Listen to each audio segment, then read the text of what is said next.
Salut à tous et bienvenue dans ce vlog sur Star Wars The Force Awakens, réalisé par J.J. Abrams. Avant de commencer cette critique, je vais fixer une règle très importante. Étant donné que Star Wars The Force Awakens est le film le plus attendu de cette décennie, il est clair, et étant donné que j'ai dû réserver ma place 2 mois à l'avance pour pouvoir le voir à Taïwan, que la plupart d'entre vous, si vous visionnez cette critique, euh, enfin, si vous visionnez cette critique dans la première semaine d'exploitation du film, que vous n'ayez pas vu le film. Donc, je vais faire une critique sans spoil.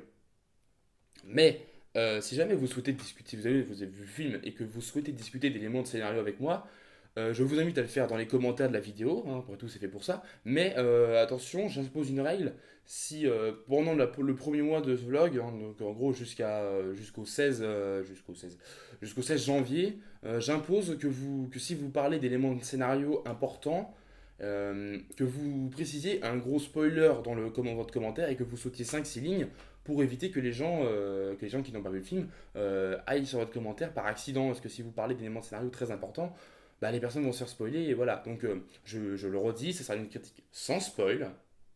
Je le redis, voilà, je vais me démerder pour. Et si jamais il y a un élément de scénario que je vous spoil par accident, je le censurerai au montage. Donc respectez ça, respectez ceux qui n'ont pas vu le film et tout ira bien. Dans la bonne humeur et dans l'ambiance. Bon, donc ça c'est dit. Maintenant on va pouvoir commencer la critique. Star Wars The Force Awakens, donc réalisé par J.J. Abrams, c'est son cinquième long métrage. Si je dis pas que. Attends. Mission Impossible, oui, c'est son cinquième long métrage de J.J. Abrams, en collaboration avec l'équipe technique qui avait en grande partie travaillé sur la première trilogie et une partie sur la prélogie, avec aussi son équipe technique personnelle. John Williams à la musique, on a donc Daisy Ridley dans le rôle de Rey, John Boyega dans le rôle de Finn, Mark Hamill, enfin après toute la team Mark Hamill, Harrison Ford, Carrie Fisher, et tous les grands noms de Star Wars. Enfin, pas tant que ça, mais on retrouve pas mal des grands noms habituels de la trilogie originale. Mais pas tant que ça finalement quand même. Donc casting assez nouveau pour la plupart quand même. Beaucoup de gens disaient que le casting était beaucoup tiré sur l'ancien, mais pas tant que ça. Donc ouais, casting assez rafraîchissant. Donc, mon avis rapide, eh ben, c'était super. J'ai passé un putain de moment. J'ai vraiment passé de très bonnes heures. Mais ça ne va pas sans bémol. Et des petits bémols mineurs. Et c'est dommage. C'est dommage, il y a quelques éléments qui, pour moi, nuisent au film. Alors, comme d'hab, je ne vais pas parler d'éléments de scénario, puisque le film a donné très peu d'éléments de scénario. Et la campagne de pub, pour ça, je la trouve très réussie, parce que quasiment. Enfin, contrairement à un Batman versus Superman ou d'autres conneries de bande-annonce qui vous spoilent l'intégralité du film, là, vous ne savez quasiment rien du film. Je vais parler de 2-3 éléments, mais genre le must du must, hein, de toute façon, voilà, je vais vous le dire tout de suite.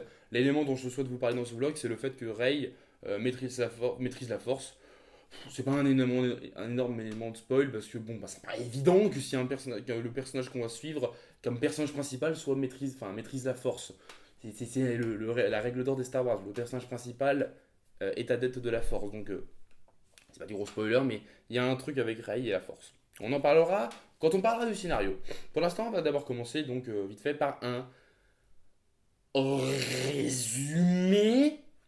Donc, naturellement, il y a beaucoup de nouveaux noms, de nouvelles choses. Donc, je vais garder les anciens noms, entre guillemets. Donc, commencez pas à gueuler dans les commentaires. Oui, on dit ça, c'est pas ça.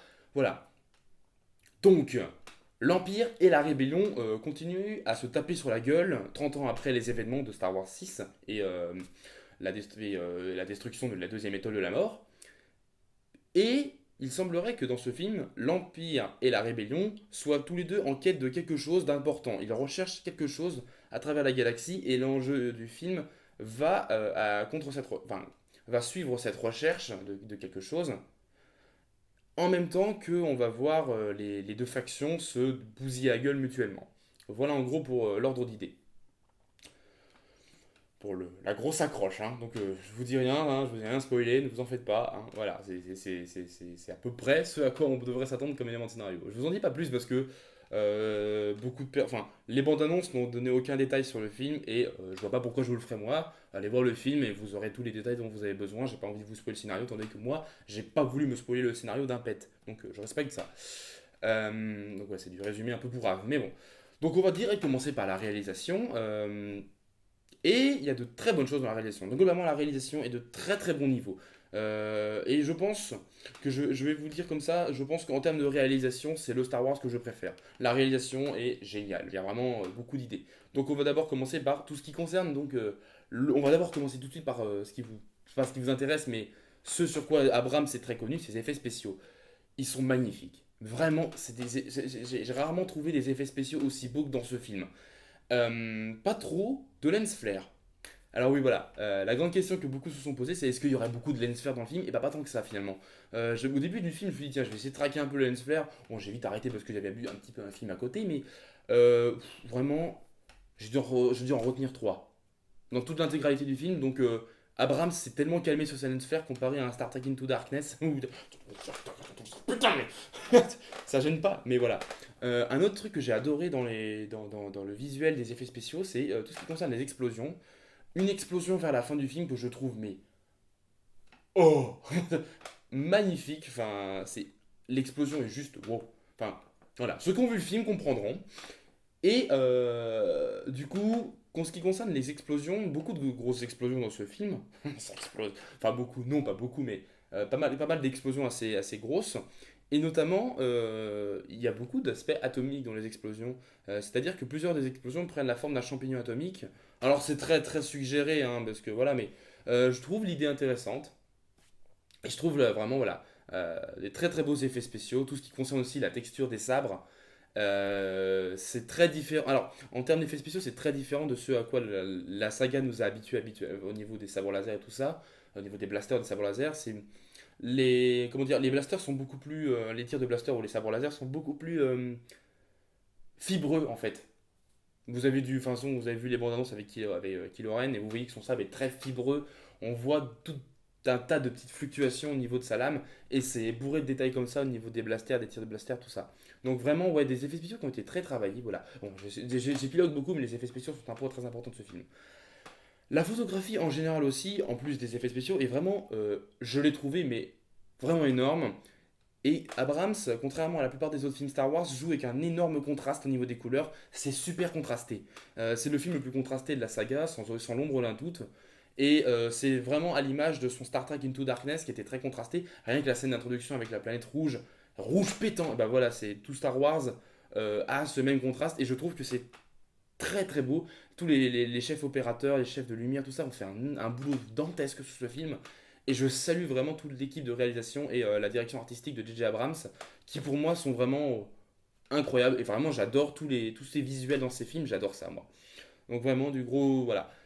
Une image aussi très travaillée, des cadres très bien bossés, notamment tout ce qui concerne la première partie sur la planète désertique. Parce que voilà.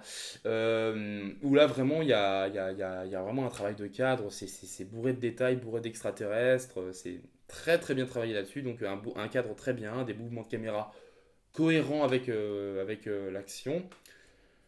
Euh, 3D, alors 3D, je l'ai vu en 3D. Bon, je vais pas me prononcer sur la 3D, tout simplement parce que je crois que c'est vraiment celle de mon cinéma qui est vraiment pas top. Donc, si vous l'avez vu en 3D, merci de m'indiquer ce que vous en avez pensé dans les commentaires, si vous trouvez que la 3D a une bonne profondeur, mais de ce que j'en avais ressenti un peu, à quelques effets d'immersion d'écran, peut-être un ou deux plans où on a vraiment le sable de Kylo Ren qui semble sortir de l'écran pour venir nous caresser la joue, mais c'est très minime et c'est avec, je sais pas si c'est voilà, le système 3D de mon cinéma m'empêchait d'avoir vraiment la profondeur de champ nécessaire et je trouve ça vraiment dommage. Peut-être que je reverrai le film vers fin décembre, mais vraiment fin décembre. Et auquel cas, si j'arrive à le trouver, enfin si j'arrive à le voir en 3D et que la 3D est vraiment supérieure en termes de qualité, je pense que je referai un vlog où je parlerai un peu plus spoiler et je détaillerai un peu la 3D si jamais j'ai l'occasion. Mais pour l'instant, ouais, donc 3D, je me prononce pas. Donnez-moi votre avis sur la 3D si vous voulez, enfin voilà, si vous avez des choses à redire sur la 3D. Par contre, pour ce qui est du reste de la réalisation, il y a un rythme de montage qui est très efficace. Dans le sens où euh, les scènes sont très bien montées et le rythme fonctionne du tonnerre. Il y a aucun faux raccord de plan, enfin faux raccord. C'est c'est pas l'abus de langage, enfin c'est par abus de langage que je dis faux raccord dans le sens où enfin non c'est pas justement, c'est pas l'abus de langage. Un faux raccord techniquement c'est quand tu raccordes mal deux scènes de bouts de bobine.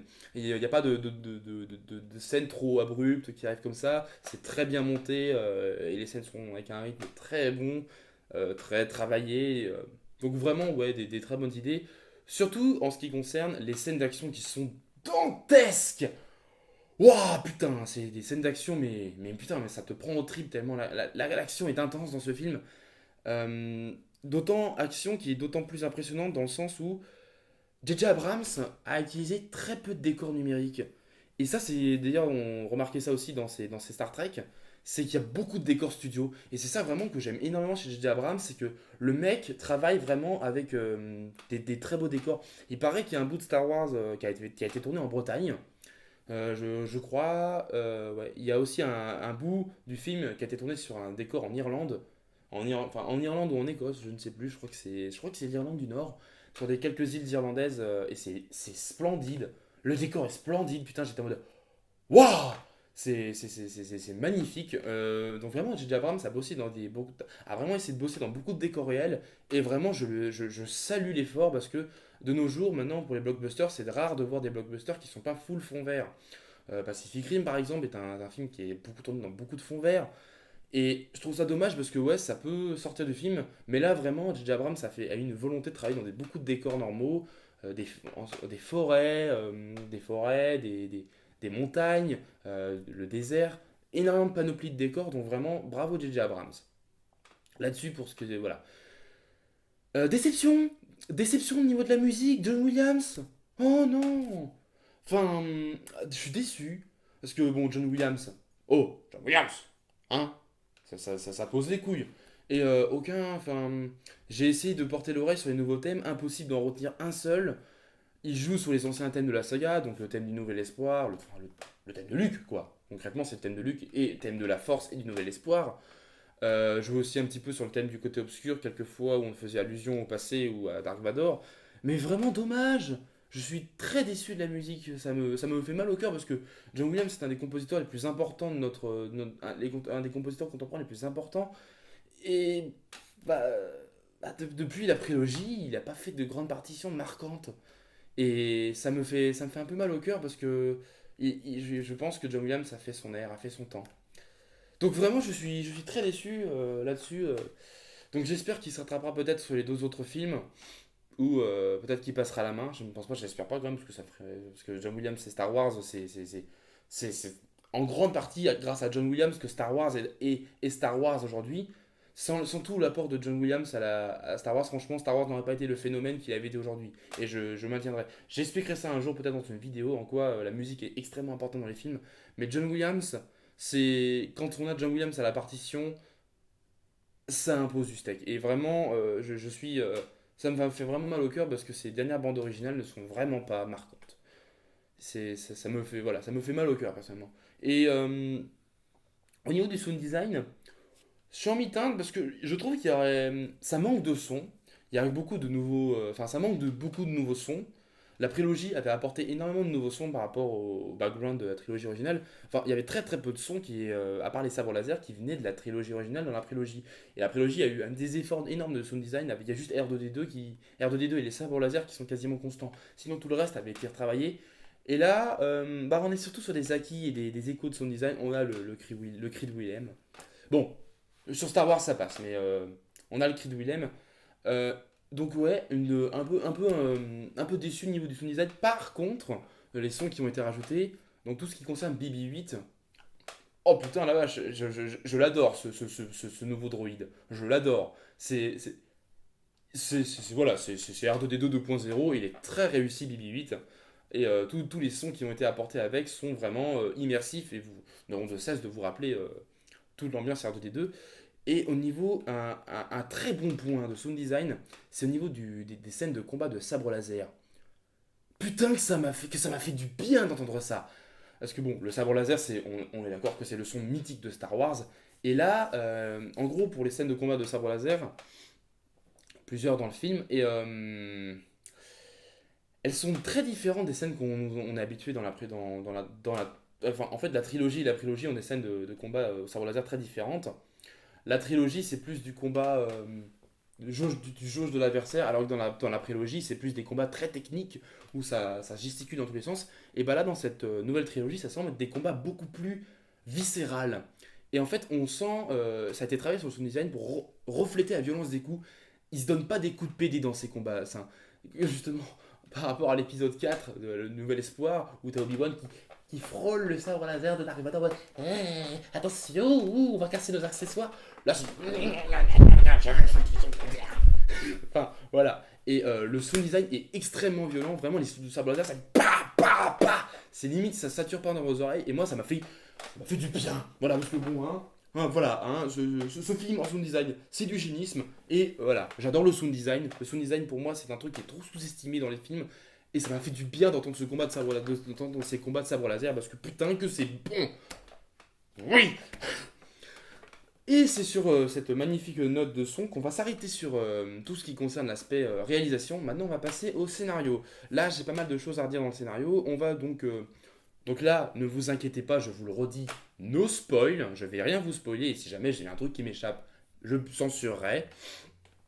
On va parler d'abord des personnages, parce que les personnages sont l'une des choses les plus importantes et un des trucs qui va être très important dans cette nouvelle trilogie. Donc, qu'est-ce que j'ai pensé des personnages dans lui-même? Rey est un très bon personnage. J'ai vraiment adoré le personnage de Daisy Ridley. Très bien travaillé, un très bon jeu d'acteur pour un premier très grand rôle.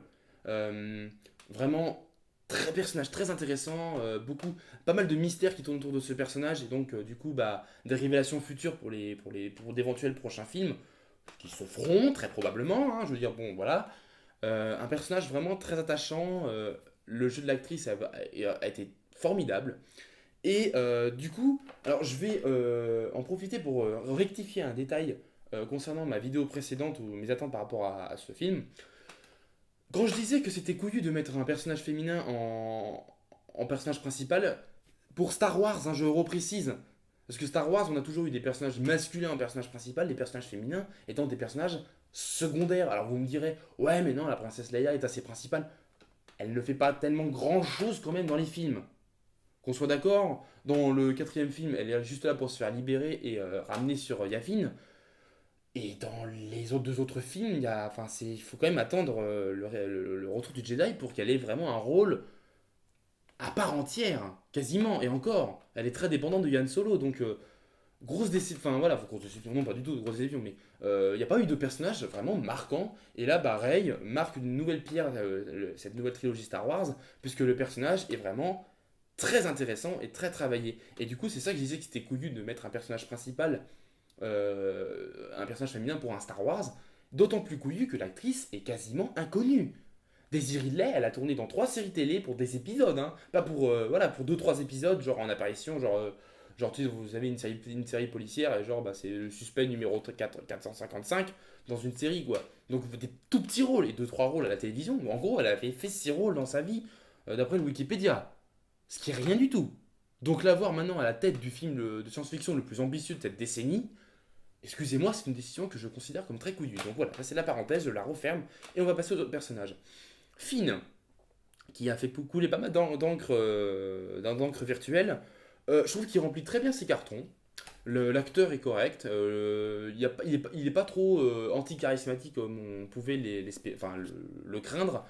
Seul truc que je trouve dommage avec Finn, c'est que son caractère est un peu brouillon, dans le sens où le personnage a énormément d'enjeux dramatiques, et des fois il va te sortir une vanne, genre voilà. Alors que justement, contrairement au personnage d'Harrison Ford, donc Han Solo, bah Han Solo, lui, c'est l'art de Han Solo, enfin c'est l'art d'Harrison Ford, c'est que il sait sortir la bonne réplique au bon moment. Enfin, les personnages d'Harrison Ford en général sont bien écrits et toutes les réparties comiques d'Harrison Ford ne viennent pas comme des cheveux sur la soupe. Alors que Finn, c'est genre au milieu d'une scène de chaos, il va finir par buter quelqu'un, il va faire ouais, et puis après il va reflipper comme un bâtard. Donc trouve dommage parce que ouais, mais des jeux intéressants entre Finn et Ray qui s'échangent pas mal de petites répliques, c'est assez rigolo. Mais ouais, bon, pour ce qui est des. Ça fait trop artificiel chez Finn, c'est dommage. Mais après, oui, dans l'ensemble, en termes de dramaturgie, je trouve que le personnage est pas mal du tout. Donc voilà, je mettrai un petit plus et 2 gros plus pour Ray. Bon, Kylo Ren. Alors Kylo Ren, écoutez. Bon, alors Kylo Ren, bon, je trouve pas que le personnage est moisi, mais c'est une petite déception parce que c'était le gros argument de vente de cette nouvelle trilogie, c'était clairement le méchant. il est pas, enfin, il est pas aussi charismatique que tous les méchants qu'on a pu avoir dans les autres trilogies, tu vois, parce que pour faire écho avec les premiers films respectifs des deux autres trilogies, Dark Maul et Dark Vador, voilà les deux antagonistes Sith qu'on a. Et Kylo Ren, bah, il est en dessous des deux, quoi, clairement. Bon, j'aime beaucoup son style de combat qui est beaucoup plus brutal. Et style de combat d'ailleurs qui a été très bien travaillé. Pour tous les connards qui disaient que c'était bien d'avoir un sable en garde, et bah déjà, non, c'est pas débile. J'avais dit effectivement que c'était cohérent avec le reste de l'univers. Et ensuite, s'il a un sabre spécial, il va apprendre à se battre avec des techniques concernant son sabre. Et Kylo Ren utilise très bien son sabre laser à son avantage. Donc, niet. Voilà. En termes de combat, le Seigneur Sith enfin, envoie vraiment du steak. Après, il a un background très très intéressant, mais je trouve que c'est trop vite spoilé. Dans le sens où, vers le milieu du film, sans prévenir, on va vous dire direct qui est Kylo Ren. Pour moi, en fait, le truc, c'est que ça a deux scènes d'avance. C'est-à-dire qu'en gros, on vous dit. Il y a trois scènes qui vous expliqueront qui est Kylo Ren. Et pour moi, en fait, la révélation devrait apparaître dans la dernière. Euh, c'est une confrontation entre un personnage et Kylo Ren qui va donner la révélation finale sur. Enfin, non pas la révélation finale, mais en fait, qui va donner une révélation. Et je pense qu'ils auraient dû garder la révélation sur le personnage pour ce moment-là. Alors que non, ça vous est spoilé 30 minutes avant, vraiment vers le milieu du film, et ça vient de rien. C'est genre, ouais, en fait, il y a lui là, donc va le buter, parce que voilà, il est lié à toi comme ça, et c'est vraiment dommage. Ça m'a déçu. C'est genre, oh non les gars, voire même ne pas révéler dans cet épisode son attachement particulier à certains de nos personnages. Donc, je suis déçu là-dessus. Après, je trouve aussi que j'avais trouvé que le personnage était beaucoup trop impulsif. Mais bon, ça peut se justifier. Ça peut justifier dans le sens que le personnage est assez jeune. Donc l'impulsion du personnage et son caractère très colérique peuvent se justifier, mais vraiment des fois où c'est trop artificiel, c'est genre, faut que tu sois méchant. Donc, petite déception là-dessus.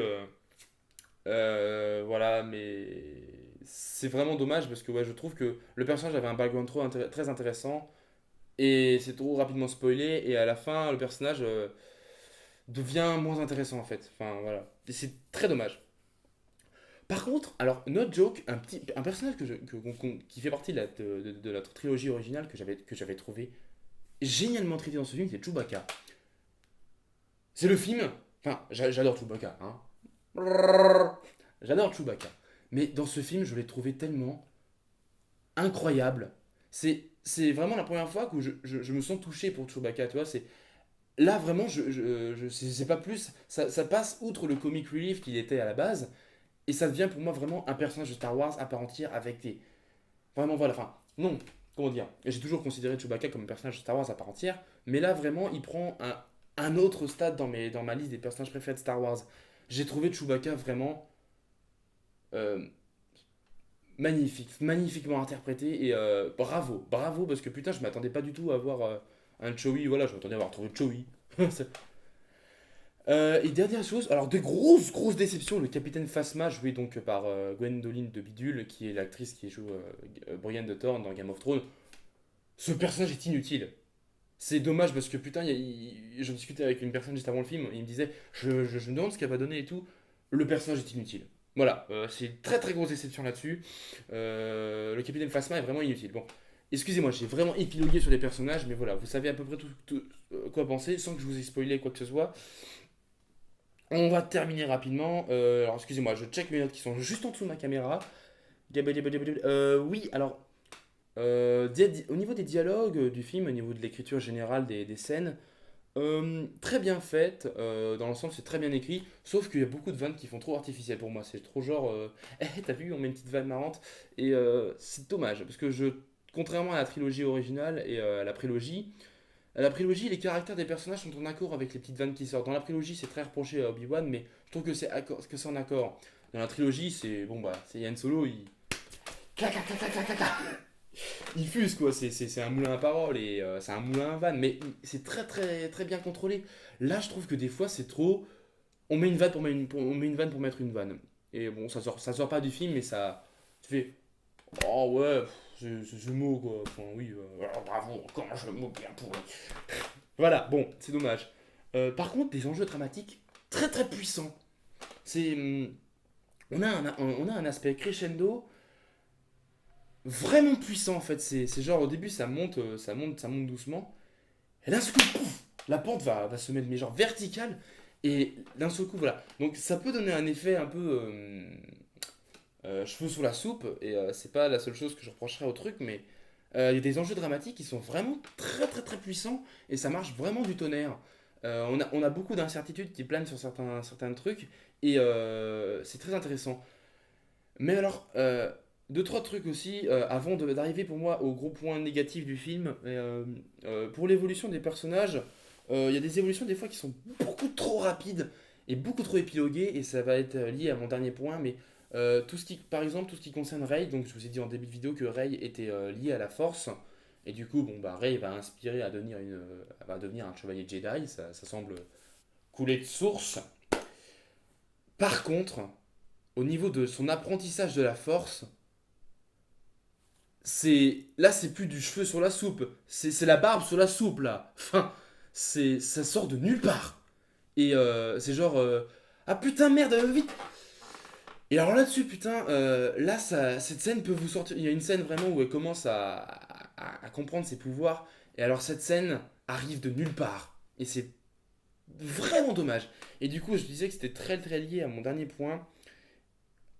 Le film, en fait, souffre énormément des hommages rendus au premier film des deux trilogies, ouais, des deux trilogies, ouais. Parce qu'en fait, la menace fantôme rendait quelques petits hommages, dans le sens où on avait quelques enjeux scénaristiques qui étaient à peu près similaires par rapport à l'épisode 4, dans le sens où, à la fin, Anakin et un groupe de chasseurs attaquent une base sidérale en orbite autour de Naboo, avec un compte à rebours assez précis. La base est détruite. Euh, donc aussi, par exemple, on a la scène, on a le personnage d'Anakin et de Luke qui ont envie de se barrer de leur truc. Et pas mal d'échos comme ça qui se font à travers les deux films. Et c'est pareil, genre, l'attaque des clones rend beaucoup de clins d'œil à l'Empire contre-attaque. Et même chose, la revanche des Sith rend pas mal de clins d'œil à le retour du Jedi. Donc là-dessus, ok. Mais putain, il y en a beaucoup dans ce film, dans Star Wars The Force Awakens. Il y a énormément, et je trouve que ça nuit vraiment au film en termes de dramaturgie et d'enjeux scénaristiques. Il y a des fois où il y a trop de trucs qui se passent, et du coup ça abrège des machins. Et j'en avais parlé effectivement avec le personnage de Kylo Ren, qui est spoilé trop rapidement, et avec le développement de Rey, en termes d'évolution avec la Force, qui est brusque et inattendu. Et c'est dommage parce que le film souffre trop de ça, parce qu'il y a des scènes d'action qui vont être reprises directement de scènes du Nouvel Espoir, quoi. On a une scène vers le premier quart de film où Rey et Finn se battent contre des TIE à bord du Faucon Millennium. Et c'est exactement la même scène où Luke et Han Solo affrontent des TIE en se barrant de l'étoile noire. C'est rigoureusement la même scène. Sauf qu'il y a juste, voilà, enfin, c'est même type de cadrage. Et on a toujours, bon, on a Finn qui est dans le même cockpit que Han et Luke. C'est très dommage parce que voilà, l'écho et l'hommage passent avant la scène. Et ça nuit beaucoup trop au film. Et le film souffre vraiment par moments de ça. Et c'est vraiment là où tu pourrais sortir du film par moment, dans le sens où ça va pas te gâcher des scènes, mais ça va te dire, ouais, mais développer un nouveau propos. Mais il y a vraiment, bon, voilà. Je m'arrêterai là pour vous parler du scénario. On va donc maintenant terminer par une conclusion qui résume globalement mon avis. Je trouve que la réalisation est exemplaire. J.J. Abrams et toute son équipe de réalisation, qui ont donc une équipe très vaste, ont apporté une nouvelle identité à cette nouvelle trilogie, un nouvel aspect visuel très bien marqué et très très beau, que je trouve vraiment magnifique, largement supérieur à ceux des deux premières trilogies. Donc un aspect visuel magnifique, un aspect de son intéressant, des musiques vont très décevantes, mais voilà. Mais dans l'ensemble, la réalisation a été très intéressante. Les personnages aussi sont très intéressants pour la plupart. Des nouveaux personnages, On a envie de les suivre, on a envie de savoir qu'est-ce qui va leur arriver dans leur péripéties futures, et des concepts dramatiques et prometteurs. L'histoire racontée ainsi que les nouveaux enjeux, les nouvelles factions, les nouvelles planètes, tout ça, sont très intéressantes, des très bons choix de scénario, malgré le fait que parfois le film souffre d'une artificialité et d'un hommage forcé qui, à mon sens, nuisent un peu à l'appréciation totale du film. Donc, si je devais lui caler une note, je lui foutrais, allez, 4,25 sur 5. Dans le sens où vraiment, vous passerez un super moment devant ce film. La salle, il y a pas eu standing ovation, mais la salle a applaudi à la fin. Ça m'a fait beaucoup de bien d'attendre ce film. J'ai eu pas mal de frissons, des scènes vraiment émotionnellement très intéressantes aussi. Bon, une musique assez absente, mais des enjeux dramatiques intéressants et des retournements de situation très intéressants. Voilà. Dans le sens où vers la fin du film, il y a deux trucs majeurs qui se passent et waouh! T'es en mode oh mon dieu! Donc voilà. Je vais m'arrêter là. Star Wars The Force Awakens, réalisé par J.J. Abrams, fut un excellent film pour moi. J'ai passé un super moment. Je vous invite très fortement à aller le voir si vous n'avez pas déjà votre billet. Il est possible qu'on refasse un vlog où on parlera de la 3D et on parlera plus de spoilers. Voilà, j'espère que cette critique vous aura plu. Si vous avez des questions ou des remarques à me faire sur ma critique qui concernent pas d'éléments de scénario, vous pouvez le faire naturellement. S'il y a des éléments de scénario, mettez spoiler et sautez quelques lignes. Tout commentaire qui ne respecte pas cette règle, je vous préviens, sera supprimé, hein. Je ne vais pas faire de cadeau. Vous avez un mois, enfin, je vais maintenir cette règle pendant un mois, le temps que les gens voient le film. Donc voilà. Sur ce, je vous laisse. Voilà. Sur ce, je vous laisse et je vous dis à très bientôt, à la prochaine, pour des nouveaux vlogs et des nouvelles vidéos. Salut!